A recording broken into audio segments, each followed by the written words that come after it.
신규 고용 창출효과 1,950명을 기대하고 있다. 네. 이렇게 되어 있는데 다른 시도 같은 경우는 기업 유치를 하게 되면 우리 그 기업 군 분류하는 기준에 의해서 대기업, 중소기업, 또는 소기업 이렇게 분류를 해서 소개를 하는데 이제 우량 기업이라고 그러면 도대체 어떤 기업인지 이런 게 좀 불확실한 것 같아요. 작년에 유치하셨다는 기업들 중에 지금 여쭤본 대로 그런 분류를 할 수 있는 기업들이 있는지 또 올해 같은 경우는 좀 그런 분류를 좀 명확히 해서 알려주셨으면 좋겠다는 제안을 드리고요. 네. 내년 계획 내지는 2026년까지 미래 전략 사업에 대한 걸 오늘 보고 자료하고 같이 주셨는데 오늘 아까 제가 좀 일찍 와서 한 30, 40분 전에 가서 봤는데 분석하기는 좀 외람되지만 한 가지만 좀 지적을 하고 싶은 건 뭐냐면요.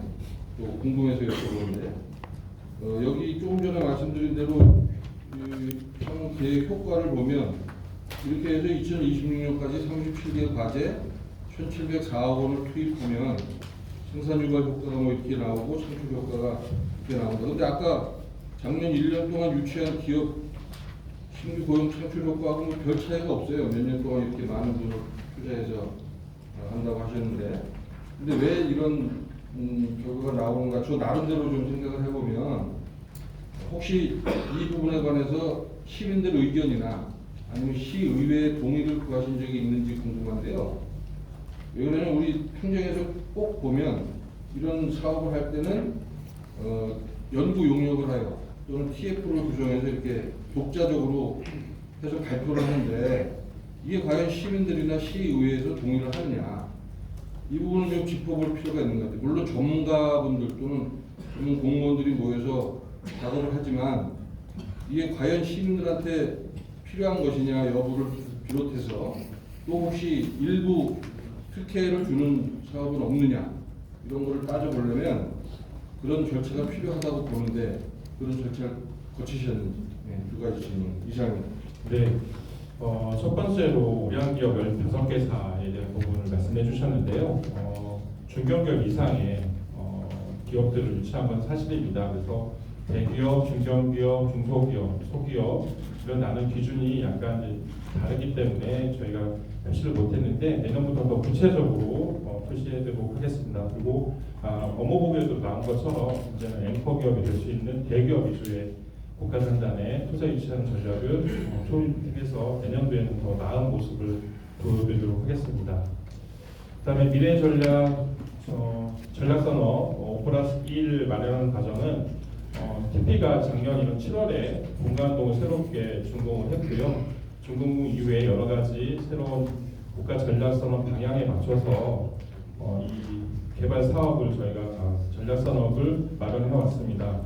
별다른 따로 용역을 준 건 아니고요. 우리 시에 갖고 있는 TP의 연구 인력을 같이 모아서 연구 인력들이 굉장히 훌륭한 인력들이 많거든요. 그래서 기존에 갖고 있던 5+1 미래 먹거리 산업을 기반으로 해서 다양한 분야의 전문가들의 자문을 통하고 TP에 있는 연구 인력을 바탕으로 자료는 마련이 되었습니다.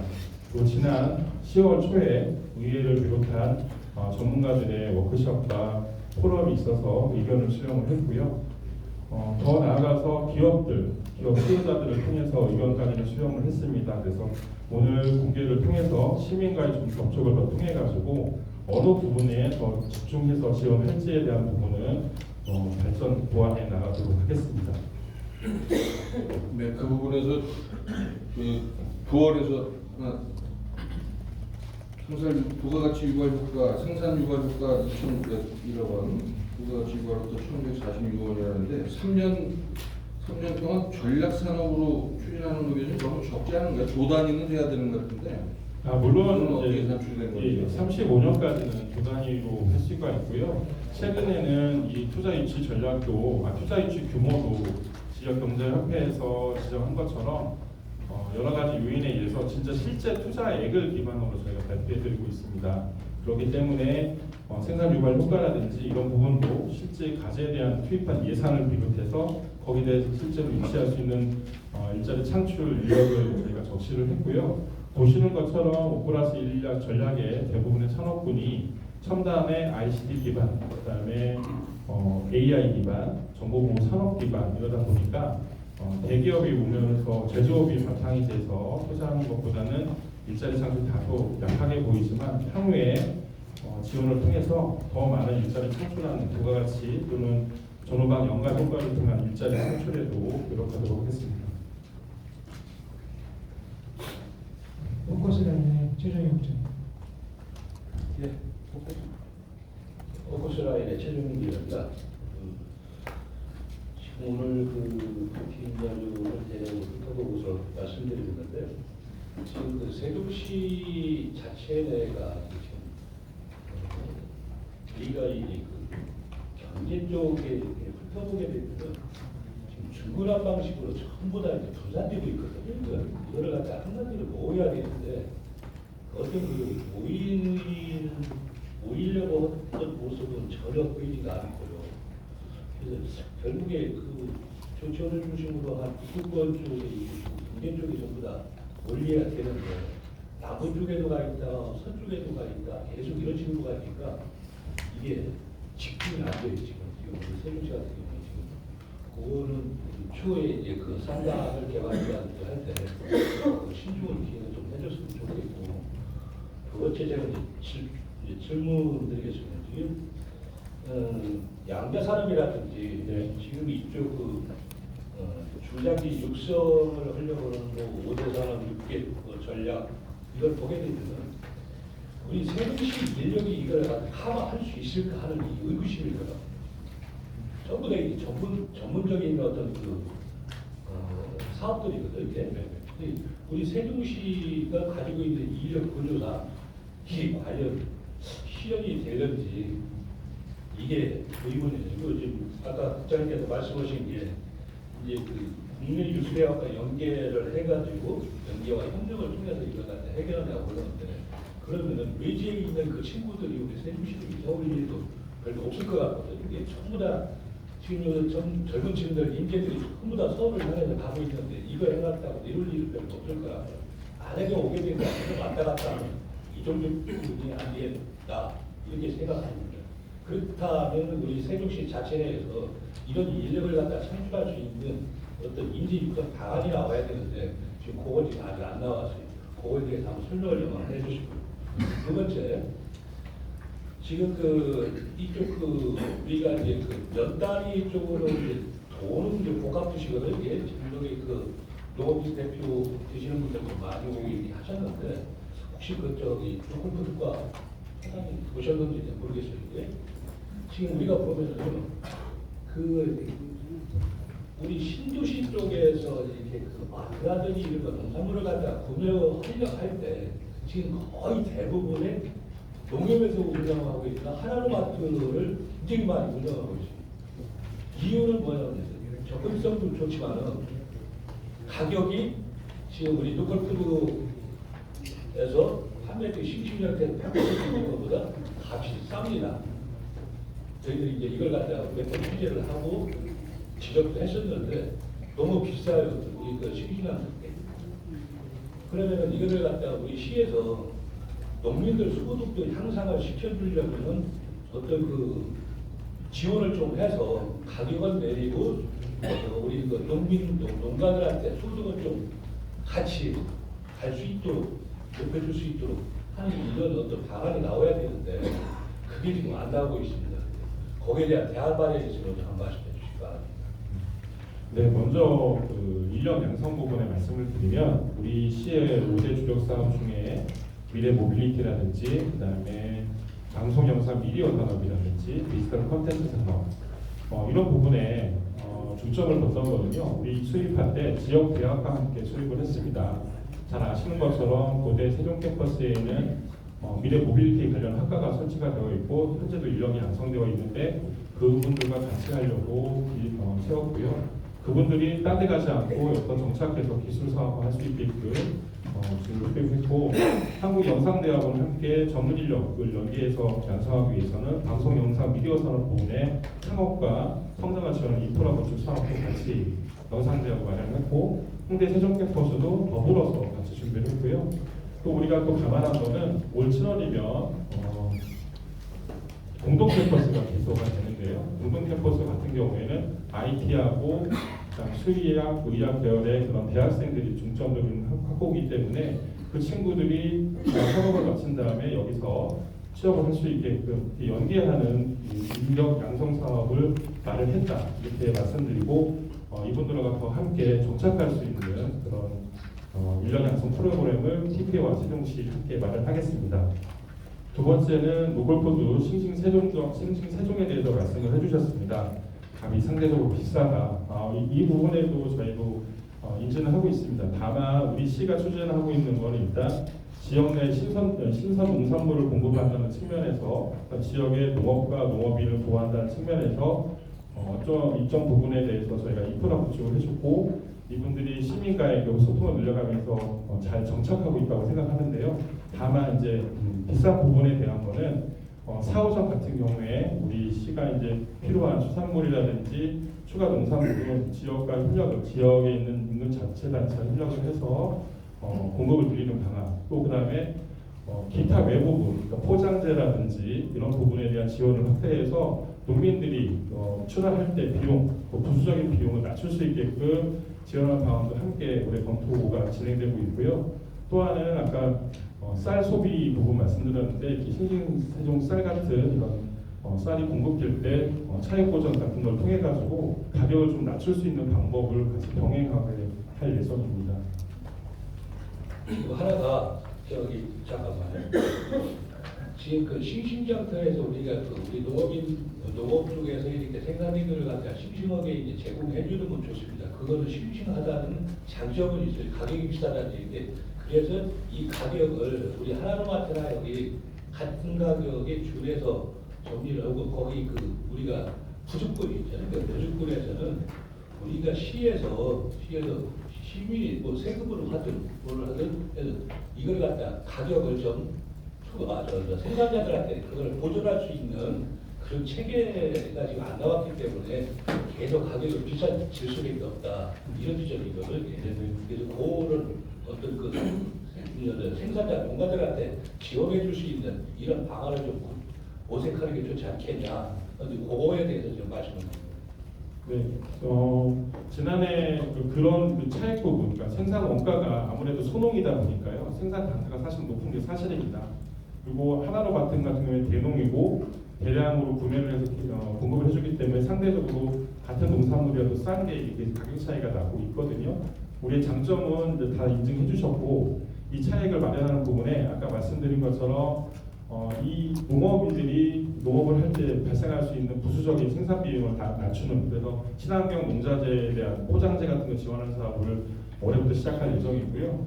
또 하나 아까 그 쌀 같은 경우에도 차익 보전해주는 부분 그리고 지난해 같은 경우에 농민들이 안정적인 소비 체계를 위해서 학교 급식이었지만 지역 농산물을 구입을 해서 우리 학교 급식 체계에도 지원한 바가 있습니다. 이런 식으로 해서 지역에서 농사짓는 분들이 어느 정도 생산성과 값을 받을 수 있다면 싱싱장터에 대한 부분도 낮출 수 있습니다. 그래서 지금 지적해 주신 것처럼 지금 현재 저희가 조금하지만 시작하고 있기 때문에 더 많은 방안도 마련해서 다시 한번 소개해드리는 자리를 마련하도록 하겠습니다. 국제뉴스 정지욱 기자. 네, 안녕하세요. 안녕하세요. 국제뉴스 정지욱 기자입니다. 작년에 그 세종시 국가산단 이제 도시가 돼서 이제 올해 그 언론인이고 홍대에서도 한 3위를 하고 시민들이나 이런 경제인들이 상당히 관심을 많이 갖고 있습니다. 왜냐하면 이 스마트 산단 같은 경우는 이 국가산단 같은 경우는 우리 지금 세종시의 그 재정적으로 열악한 부분과 그 다음에 앞으로 그 먹거리 창출, 그 다음에 그 젊은 세대의 그런 일자리를 좀 창출할 수 있는 그런 부분이라고 생각하는데요. 지금 82만 평에 거기에 들어가는 그 공장이라든가 이런 부지가 한정이 되어 있습니다. 그러다 보니까 주변에 있는 그런 현재 있는 공장들이 그냥 이전을 하는 게 아니라 여기서 앞에서 말씀하신 것처럼 이런 대기업이나 아니면은 아주 유망한 그런 기업들이 와야지만 거기에 따른 또 부속적인 공장들이 와서 그 국가 산단으로 인한 그 효과가 상당히 클 거라고 생각합니다. 그래서 단지 거기를 그냥 채우는 목적 그게 아니라 상당히 그 좋은 기업을 유치하기 위해서는 세종시에서 지금부터 상당한 노력이 필요하다고 생각합니다. 그 부분 한번 말씀 부탁드립니다. 네, 업무 보고에도 잠시 말씀을 드렸고요. 지금까지는 아까 우량기업, 중견기업 위주의 투자 이치였다면 국가산단 올해 이제 보상 협의 들어가고 실시 설비가 들어가는 것과 더불어서 저희가 투자유치 TF팀을 구성을 했습니다. 이 투자유치 TF에는 관내 우리 시의 기관도 있지만 충북청 LH까지 다 참여해서 투자유치 TF를 운영할 예정이고 이건 거꾸로 저희가 역으로 저희가 모시러 갈 예정이거든요. 앵커 기업이나 대기업한테 83만 평이 적은 규모는 아니거든요. 근데 이분들이 큰 기업 유치를 해서 이 기업과 따라오는 아까 말씀드린 것처럼 부수로 협력 기업들도 같이 올 수 있는 그런 투자 이치 전략을 저희가 마련했고요. 올해부터 차근차근 적극적으로 추진해 나가도록 하겠습니다. TJB 장정영 목사님. 아까 잠깐 아까 잠깐 브리핑에서 말씀해 주셨는데 그 작년 그 시의회에서도 여러 번 지적이 되긴 했는데 이 여민전을 100억 정도 확대를 하시겠다고 했는데 아직까지 예산 확보가 제대로 안 된 걸로 알고 있어요. 그래서 현재 진행 상황이 어떻게 되고 또 예상되는 진행 상황이라든지 추후 계획 있으면 좀 구체적으로 말씀해 주셨으면 좋겠습니다. 네, 지난해까지는 저희 시에서 여민전에 대해서 7% 캐시백을 지원했는데요. 올해는 5% 캐시백을 지원할 예정입니다. 다만 이제 발행 규모는 지난해 3,400억을 저희가 발행을 했는데 시민들이 더 소상공인도 활성화시키고 시민들도 더 쓸 수 있게 3,500억 정도까지 발행할 예정이고 시 자체적으로 예산은 충분하게는 반영되지 못했지만 시 자체 예산은 교육을 반영을 했고요. 지금 최근에 국가 예산을 통해서 22년도에는 3,500억이었고 23년도에는 3,500억, 올해는 한 3,000억 규모로 국비가 확보된 걸로 알고 있습니다.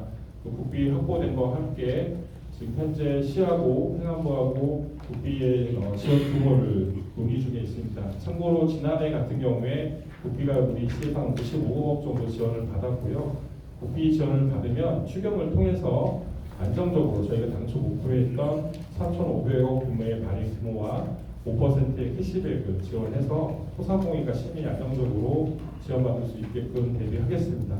다만 현재 시점에서 말씀을 드리면 현재 시점에서는 한 35억 정도 캐시백이 확보가 되어 있고 국비는 최근에 오늘도 회의가 있는데 회의를 통해서 최대한 많이 확보하고 정비일을 다시 수립하도록 하겠습니다.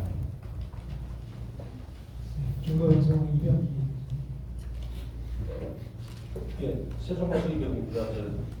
자료 4페이지인데 국가산단 관련 수도 준비되어 있습니다. 연말에 그 진입로 관련해서 그 이제 협조요청을 갔다 오셨는데 이번에 10억이 반영이 됐습니다. 그럼 이제 두 개의 주 진입로가 있는데 지금 시 부담이었던 1.2km 또 쪽에서 연결되는 그 부분을 말씀하는 건가요? 10억이라는 부분이? 이게 이제 사업비 전에 사업비 전액 중에서 그러니까 1.2km에 대한 국비 10억을 저희가 확보를 했고요. 그다음에 진입로 쪽, 그러니까 1호선에서 국가산단으로 들어가는 쪽 진입로 예산을 확보하고. 그게 사업비 전액인가요? 전액이라고 말씀드릴 수는 없고. 예. 그리고 한 가지 더 질문드리겠습니다. 최 시장님 임기 초에 아마 그 지역 주민들 보상이나 지원을 위한 TF 구성해서 운영이 되고 있는 걸로 알고 있는데 네. 성과가 있으면 말씀 부탁드리겠습니다. 지난해 꾸준히 한 달 또는 두 달에 한 번씩 지역 주민 대표들하고 만났고요.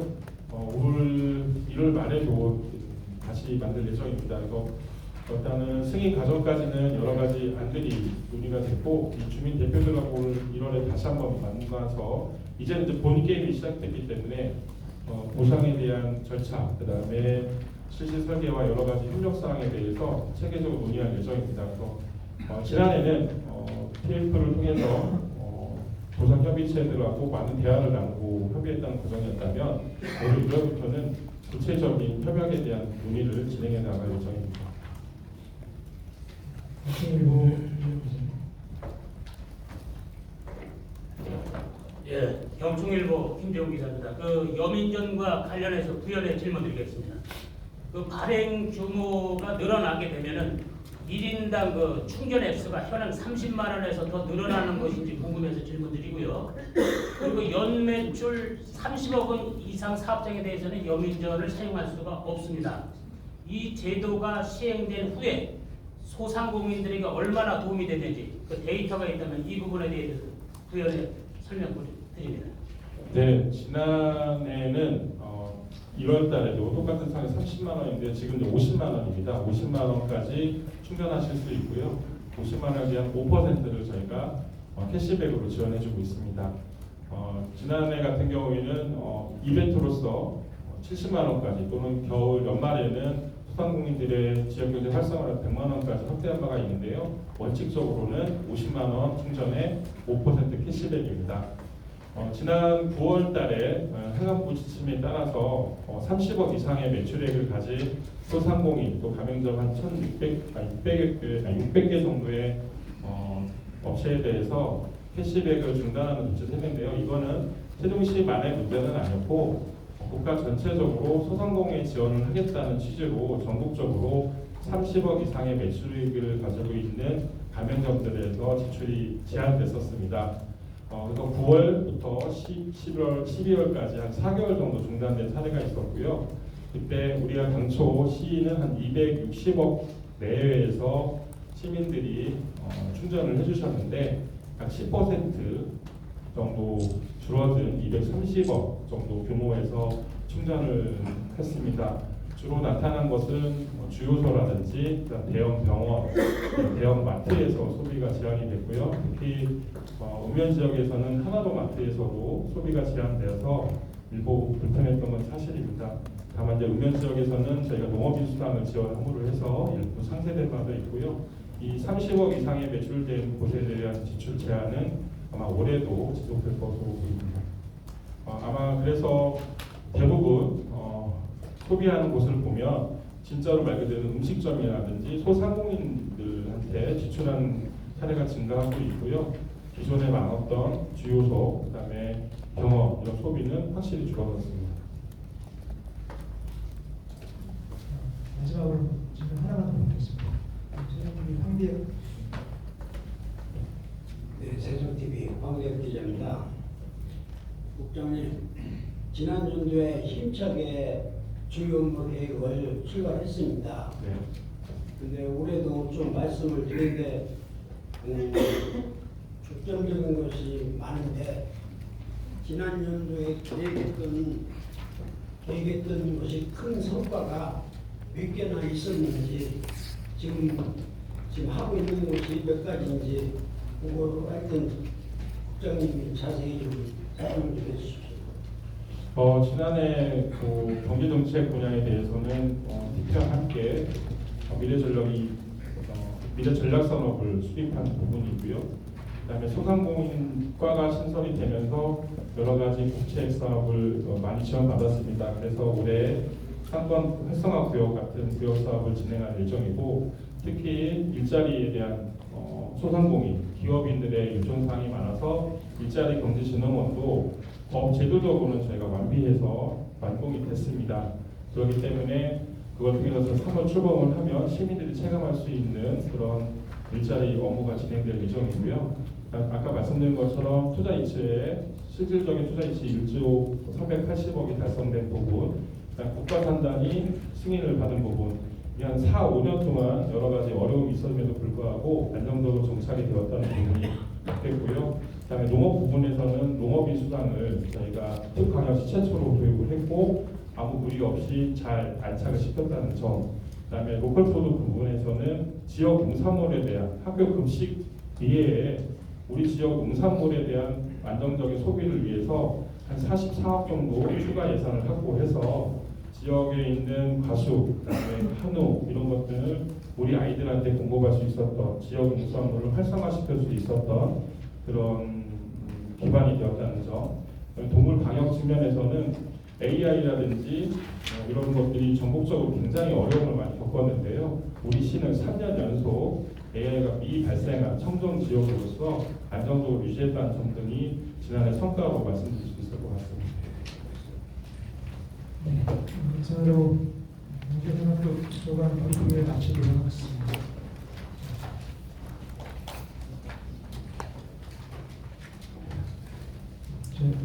부장 인터넷신문 최대열 기자님 마지막으로 질문드리겠습니다. 국가단단요 지금 보상 체계 어떻게 확립된 게 있어요? 수립된 게? 일단은 우리 보상하기 전에 사실은 도시교통공사를 통해서 지역 공사세 발행을 준비 중에 있고요. 그게 최종 승인이 돼서 저희가 이제 안정된 자금 확보 전략을 수립을 했고, 현재까지는 협의체 구성이라든지 공식 기관 출범한 건 없습니다. 근데 상반기 내에 아까 말씀드린 것처럼 토지 보상 협의체를 구성할 예정입니다. 지금 그 보상 관련해가지고 주민들이 굉장히 우왕좌왕하고 있어요. 불안에 떨고 있어요. 쉽게 말하면 거주하는 주민들을 어떻게 이주 대책을 세워줄 건지, 그죠?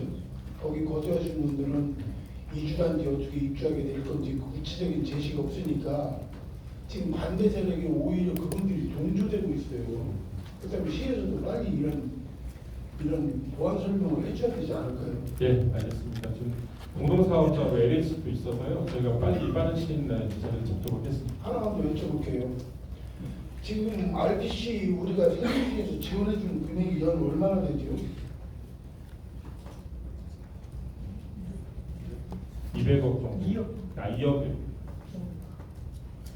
이 RPC는 관내에 있는 단위조합에서 출자해서 운영하는 것이고요. 올해 같은 경우에 순수 지원하는 거는 이제 쌀부터 해서 1억 4,500, 그다음 포장재까지 해서 2억 원 정도 지원해주고 있습니다. 제가 구체적으로 말씀 안 드릴게요. RPC가 어찌됐건 농협이 관내 농협 8개 농협이 출자를 해서 운영을 한다고 하지만 세종시 지원이 들어가는 기관이거든요. 네.